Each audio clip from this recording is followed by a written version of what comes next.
ನಾವು ಕೊನೆಗೂ ಬಂದ್ವಿ. ಈಗ ಟೈಮ್ ಬಂದು 7:30. ಸೊ ಹೋಗ್ತಾ ಇದ್ದೀವಿ ನಾವು ದರ್ಶನಕ್ಕೆ. ಆ್ಯಂಡ್ ಇದು ಎಂಟ್ರೆನ್ಸು. ಇದ್ರ ಹತ್ರನೇ ನನ್ನ ಗಾಡಿ ಪಾರ್ಕ್ ಮಾಡಿದ್ದೀನಿ. ಸೊ ಲಾಕರ್ ರೂಮಲ್ಲಿ ಲಗೇಜ್ ಹಾಕಿದ್ದೀನಿ. ಆ್ಯಂಡ್ ಇವಾಗ ನಾವು ಕ್ಯೂನಲ್ಲಿ ಬರಬೇಕು ಅನಿಸುತ್ತೆ. ಕ್ಯೂನಲ್ಲಿ ಬಂದು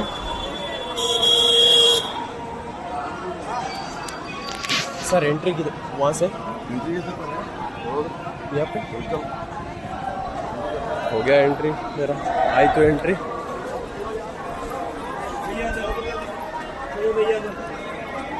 गेट क्रॉस करके अपना अपने ನಡ್ಕೊಂಡು ಹೋಗ್ಬೇಕು ಅನಿಸುತ್ತೆ. ತುಂಬ ದೂರ ಇದೆ. ಸೊ ಬೇಬಿ ಬೆಳಗ್ಗೆ ಆಗ್ಬೋದು. ಬೆಳಗ್ಗೆ ನಮ್ಮ ದರ್ಶನ ಮುಗಿಯುತ್ತೆ. ಸೊ ನೋಡೋಣ. ಎಲ್ಲರೂ ಜಯ ಜಯಕಾರ ಕೂಗ್ತಾ ಇದ್ದಾರೆ. ನಾವಿವಾಗ ಹೊರಟಿದ್ದೀವಿ. ಕ್ಯೂ ಅಲ್ಲಿ ನಿಂತ್ಕೊಂಡು ಹೋಗ್ತೀವಿ ದರ್ಶನಕ್ಕೆ. ಇಲ್ಲಿಂದ ಯಾವುದೋ ಇದಿಲ್ಲ, ಟ್ಯಾಕ್ಸಿ ಗಿಕ್ಸಿ ಬುಕ್ಕಿಂಗ್ ಮಾಡಬೇಕಾಗಿತ್ತು. ನನ್ನ ಬುಕ್ಕಿಂಗ್ ಆಗಿಲ್ಲ. ಸೊ ನಾವಿವಾಗ ಹೋಗ್ತಾ ಇದ್ದೀವಿ. ಬೇಗ ಹೋಗ್ಬೋದು ಅನಿಸುತ್ತೆ. No any issues. ಚೆನ್ನಾಗಿ ಬೇಗ ಹೋಗ್ತಾ ಇದ್ದಾರೆ.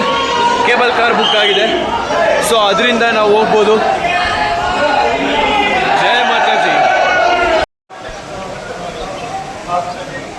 ಈಗ ಟೈಮ್ ಬಂದು 8 ಗಂಟೆ. ಸ್ಟಾರ್ಟ್ ಮಾಡಿದ್ದೀನಿ. ಆ್ಯಂಡ್ ಎಷ್ಟು ಗಂಟೆ ತೊಗೊಳುತ್ತೆ ಟೈಮು ಅಂತ ಗೊತ್ತಿಲ್ಲ. ಮೊದಲನೇ ಬಾರಿ ಇದು. ಆ್ಯಂಡ್ ತುಂಬ ಚೆನ್ನಾಗಿದೆ ದರ್ಶನ. ವ್ಯೂ ಮಾತ್ರ ಕತ್ಲೆ ಇದ್ರೂ ಜೈ ಮಾತಾದಿ. Current stage ನಂದಿದು. ಇವಾಗ ಟೈಮ್ ಬಂದು 9:27.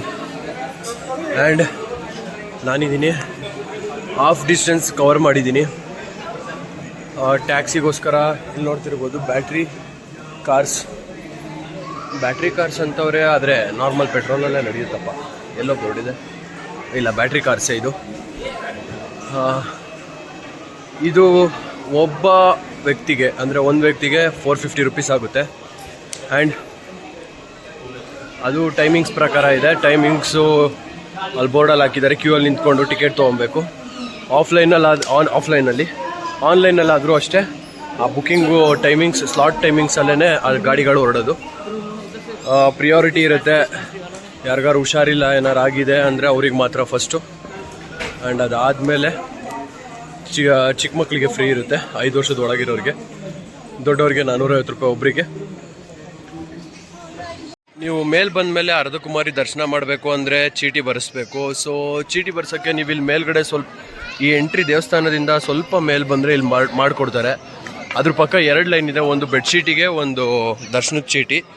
ನೀವು ಯಾವುದಂತ ನೋಡ್ಕೊಂಡು ತೊಗೊಳ್ಳಿ. ದರ್ಶನ ಮಾಡಿಕೊಂಡು ನಾವು ಹೋಗೋಣ ವೈಷ್ಣೋದೇವಿಗೆ. ಪುರಾಣದ ಅನುಸಾರ ಆದಿಶಕ್ತಿಯು ವೈಷ್ಣವಿ ದೇವಿಯ ಅವತಾರವನ್ನು ದಕ್ಷಿಣ ಭಾರತದಲ್ಲಿ ಪಡೆದಿರುತ್ತಾರೆ. ಅವರು ಕಾಳಿಮಾತಾ, ವೈಷ್ಣೋದೇವಿ ಮತ್ತು ಸರಸ್ವತಿಯ ಪ್ರತಿರೂಪವಾಗಿರುತ್ತಾರೆ.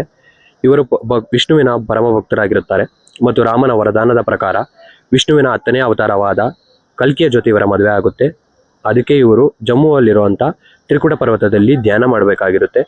ಒಮ್ಮೆ ಇವರಿಗೆ ತಾಂತ್ರಿಕ ಭೈರವನಾಥ ಸಿಗ್ತಾರೆ. ಅವರು ಇವ್ರನ್ನ ಇಷ್ಟಪಟ್ಟು ಮದುವೆ ಆಗಬೇಕು ಅಂತ ಒತ್ತಾಯ ಪಡಿಸ್ತಾರೆ. ಒಮ್ಮೆ ವೈಷ್ಣೋದೇವಿ ಧ್ಯಾನದಲ್ಲಿರುವಾಗ ಒಂದು ಗುಹೆಯಲ್ಲಿ ಅಲ್ಲಿಗೂ ಬರ್ತಾರೆ. ಆಗ ವೈಷ್ಣೋದೇವಿಗೆ ತುಂಬ ಕೋಪ ಬಂದು ಭೈರವನಾಥನ ತಲೆನ ಕತ್ತರಿಸ್ತಾರೆ. ಆಮೇಲೆ ಕೋಪನ ಕಮ್ಮಿ ಮಾಡಿಕೊಂಡು ಕ್ಷಮಿಸ್ತಾರೆ. ಆದ ಕಾರಣ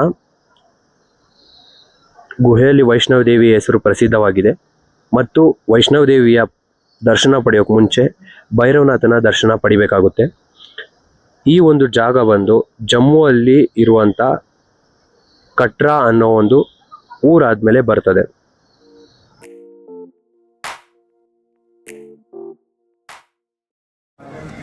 ಫೈನಲಿ ನಾವು ರೀಚ್ ಆದ್ವಿ.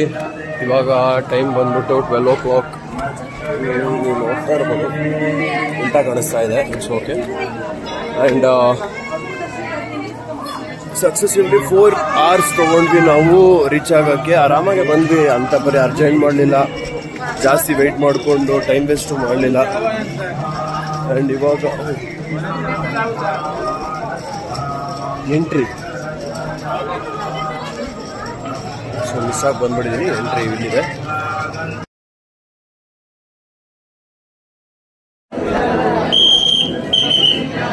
ಫೈನಲಿ ದರ್ಶನ ಆಯಿತು. ದರ್ಶನ ಬೇಗನೆ ಆಯಿತು.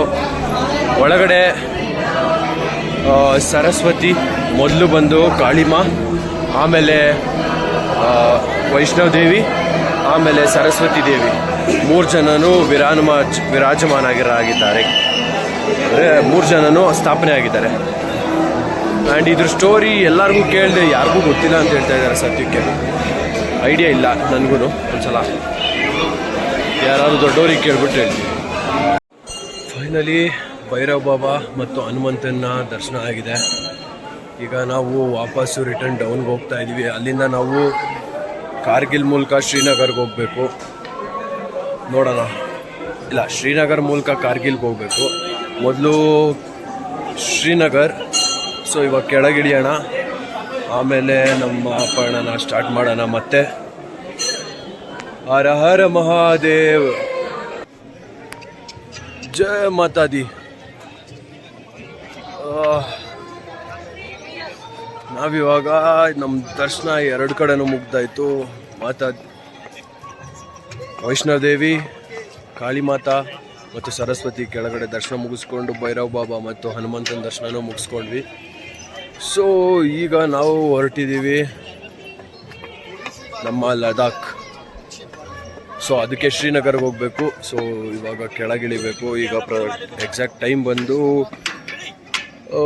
2:15. ಮುಗಿಸೋಣ.